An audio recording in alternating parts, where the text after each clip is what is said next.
Mga kahuan, panoorin ang video na ito upang alamin ang pinaka-latest na balita tungkol sa lagay ng panahon at bagyo. Update today.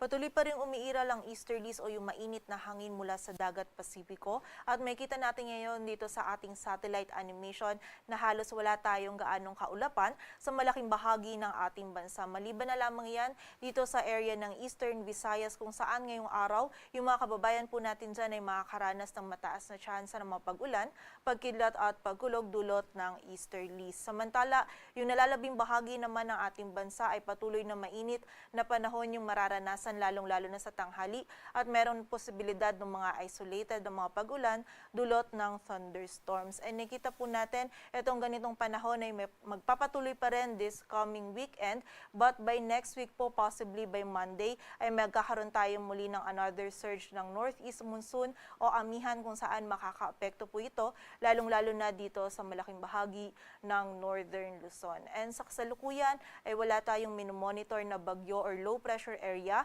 na maaaring makaapekto dito sa ating bansa. At para naman sa lagay ng dagat baybayin ng ating bansa, wala po tayong nakataas na gale warning.